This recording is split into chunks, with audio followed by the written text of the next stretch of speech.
Hey class, welcome to week 7 of remote learning here, right? We have 2 weeks left. We got this week and next. So I hope we can all just finish up strong, get as much learning in the next 2 weeks as we can. So just to kind of show you what we got going on this week, right?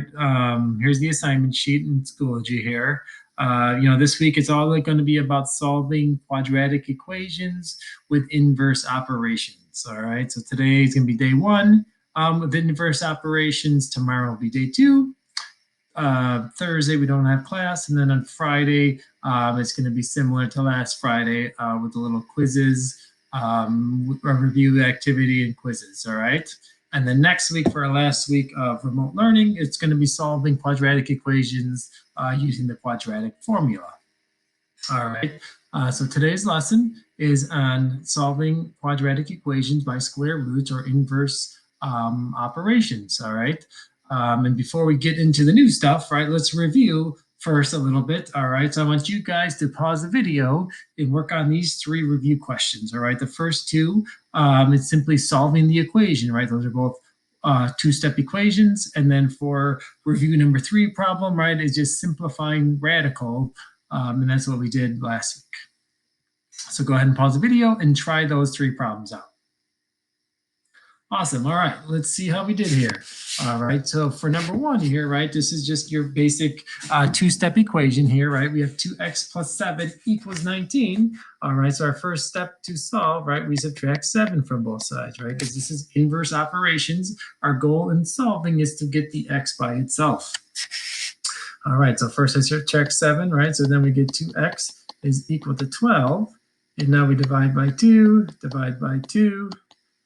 Then we get x is equal to 6. Right, so that is my solution there. I have one solution because I have one x value. All right, so hopefully that's what you got. All right, and then example 2 here, right? We have negative 3x minus 5 equals a negative 17. All right, again, our goal in solving is to get x by itself. So the first thing we have to do is to add 5, right? We want to get rid of your subtraction and addition first, and then we do that undoing the division or multiplication, right?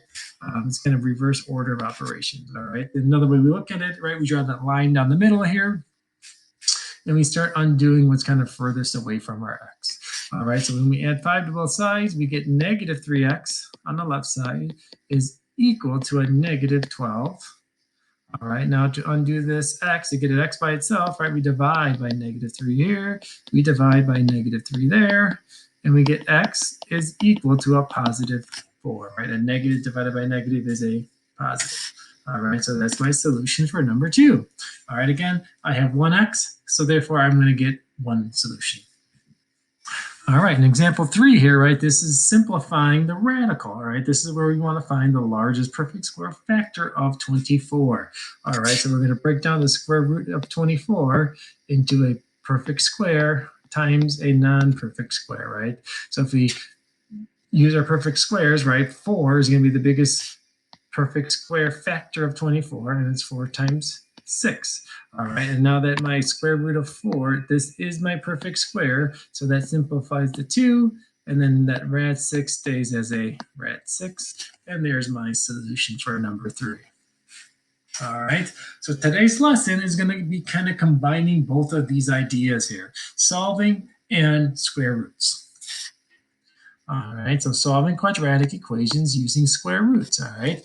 This can only be done if a quadratic equation has no x term in it, all right? Then we can solve it using inverse operations, all right? And I'll show you what I mean by no x term. All right, just like always, right, your goal is in solving is to isolate the variable, all right? So when we talk about a quadratic equation, again, we want to isolate that quadratic term or that x squared term first, and then we're going to take the square root of each side. All right, so that's kind of the mixing the new with the old here. All right, and this is an extra very important step here when we're solving using inverse operations here. We're solving quadratic equations using inverse operation, is that when we take the square root, we want to be sure to include a plus or minus sign, all right? Because it's x squared, that means I'm going to have two solutions. All right, there's going to be a positive and a negative when I take the square root of any term here to solve. All right, so here we go with some example problems. All right, so be sure that you're following along with the example problems. All right, write these out and follow along as I'm doing these problems. All right, don't just watch the video and watch. You actually need to do. Okay, so write down the example problems and follow along and write down what I write. All right, the directions here are to solve the following equations using inverse operations or square roots. All right, and we want exact answers only. All right. And here's a hint, right? We want to look for perfect square factors when we're using the square root method to solve. All right, so let's put all this kind of together here. All right, so example 4, it's x squared equals 16. All right, and we also, I shouldn't mention this, but, right, we need to show our work here for all these problems, all right? Just writing your final answer is not going to be okay. All right, so here we go. X squared equals 16. All right, so first things first is make sure my x squared term is isolated. And it is, right? There is nothing around that x squared term. All right, so once you do that, now I have to get x by itself. All right, so here's mixing the new with the old. All right, once you get that x squared term isolated, now I'm going to take the square root of this side because a square root undoes a square. All right, and just like above, right, what you do to one side of the equal sign, you have to do to the other side. All right, so once you isolate that squared factor, then you take the square root of both sides. All right, this square root undoes this square. So on my left side here, I have x is equal to, all right, and now because I took the square root to solve, I need a plus or minus.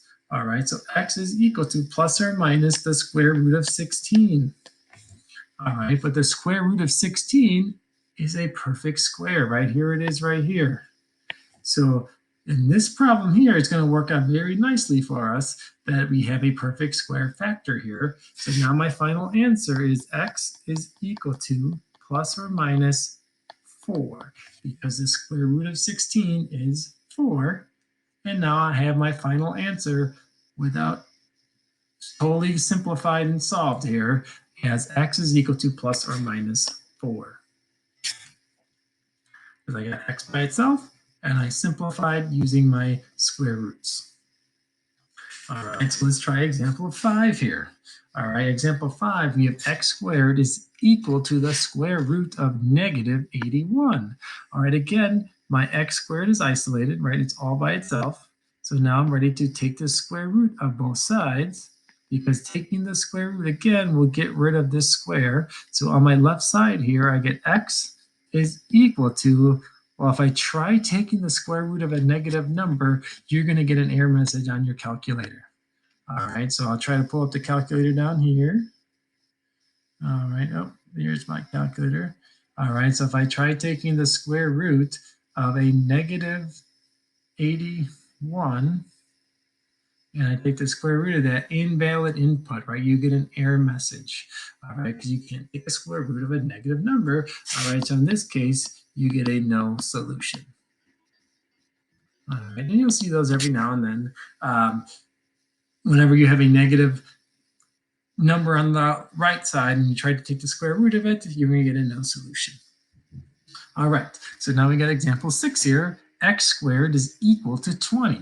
All right, again, my x squared term is isolated, right? There is nothing around this x squared term.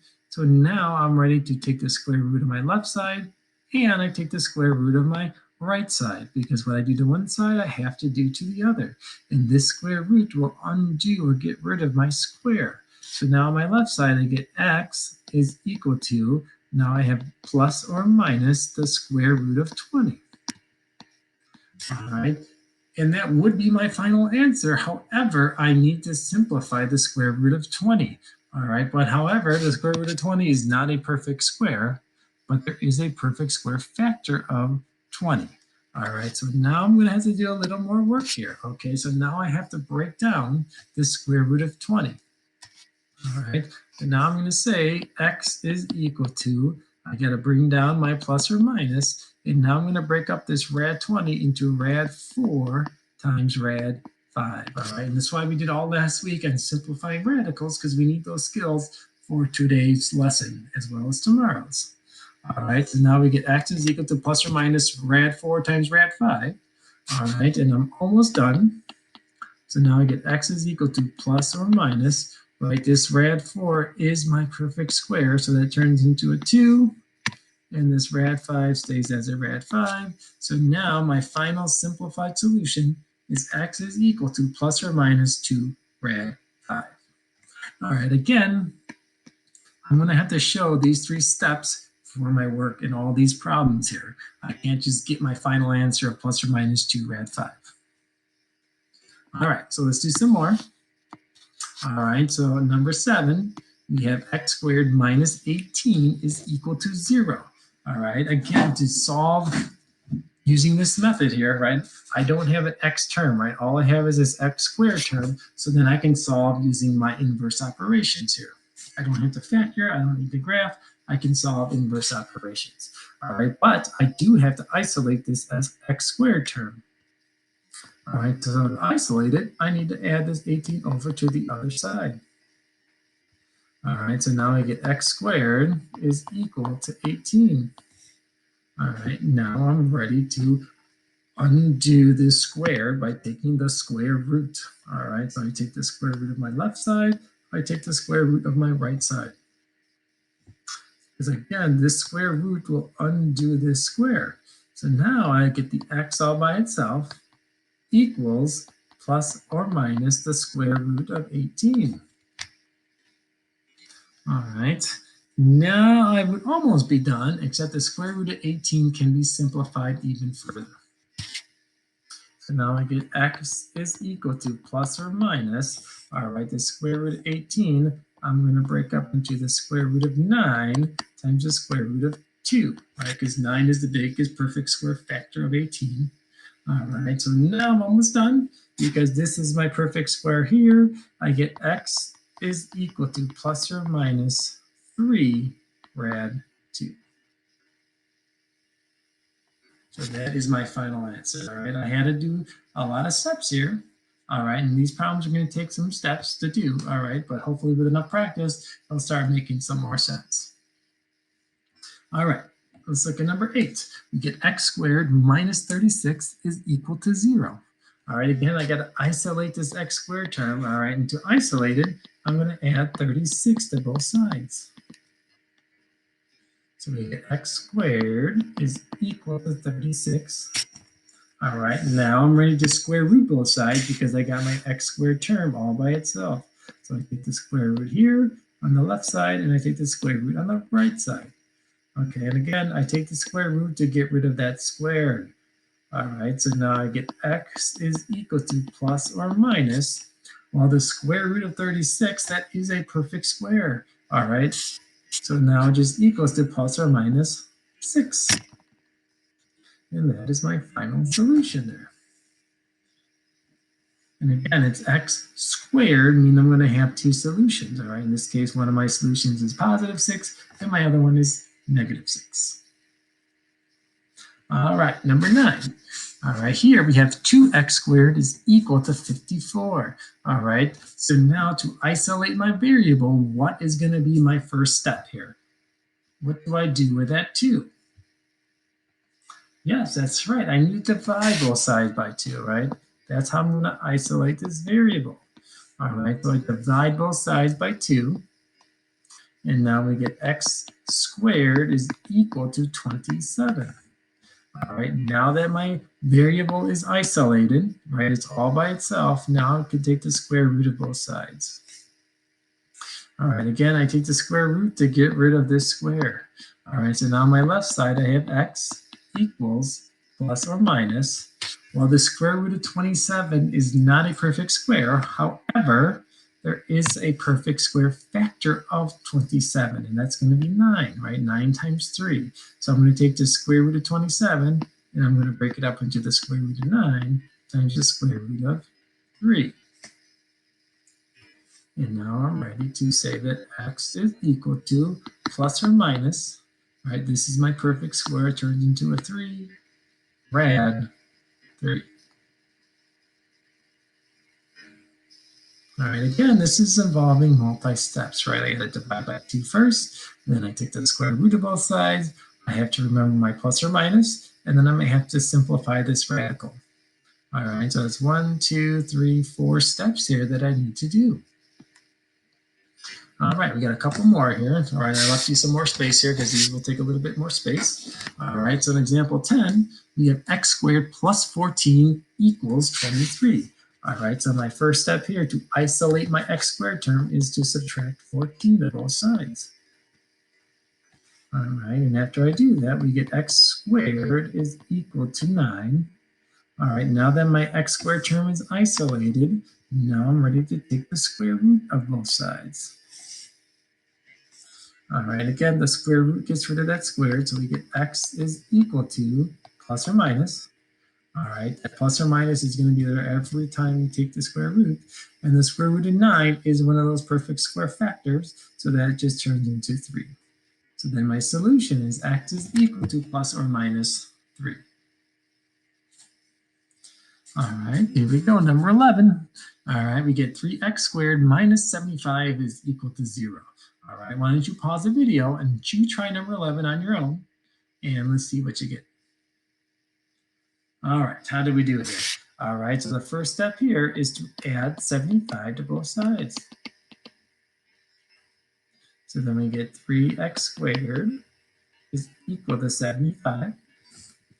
All right, now I have to divide by 3. And that'll give me x squared is equal to 25. All right, now my x squared term is isolated. Now I'm ready to take the square root of that side, and I take the square root of that side. And now I get x is equal to, don't forget your plus or minus, the square root of 25 is a perfect square, so it's just 5. So now my solution is x is equal to plus or minus 5. So hopefully you got something very close to that, and if not, that's okay. All right, we got a couple more practice problems to do here. All right, number 12 says 2x squared minus 3 is equal to 13. All right, so here, again, we're going to add 3 first to both sides. And we get 2x squared is equal to 16. All right, now I have to divide by 2. All right, I have to get that x squared term all by itself. It has to be isolated in order for me to take the square root of it. All right, so now dividing by 2 will isolate that x squared. So 16 divided by 2 is 8. All right, and now I'm ready to take the square root of my left side and take the square root of my right side.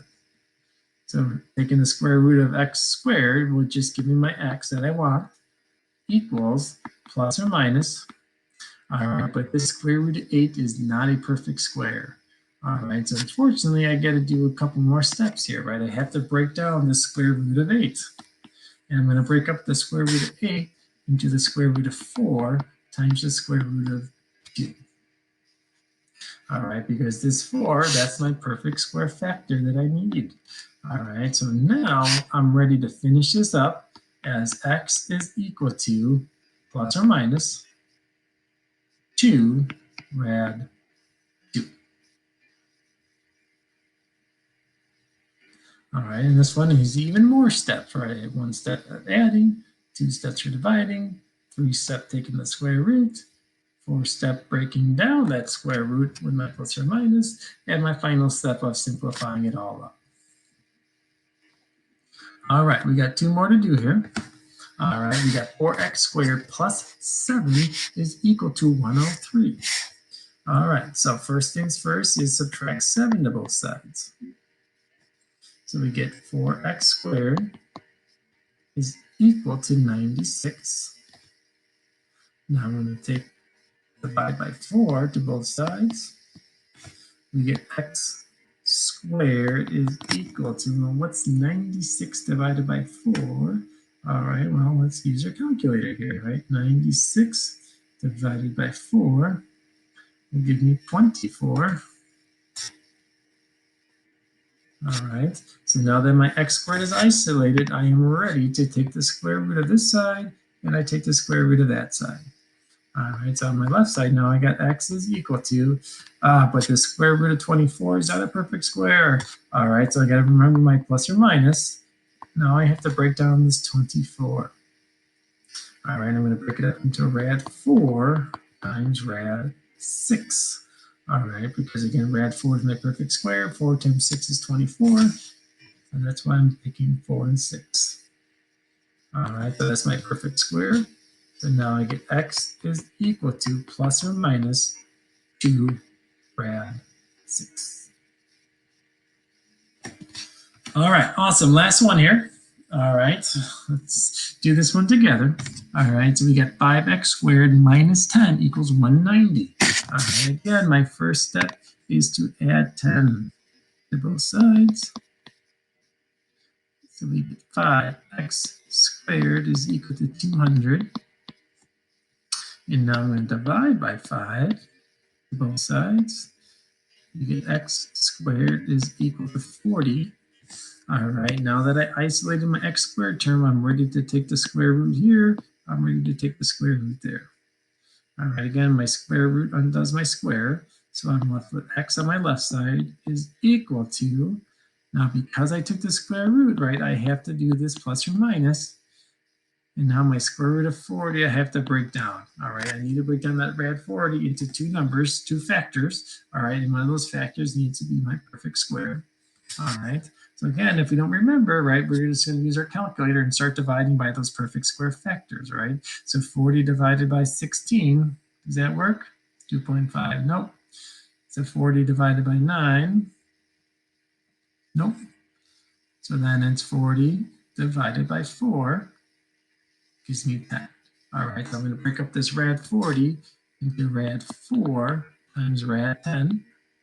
All right, so now I'm ready to finish this up here. So now I can say that x is equal to plus or minus 2 rad 10.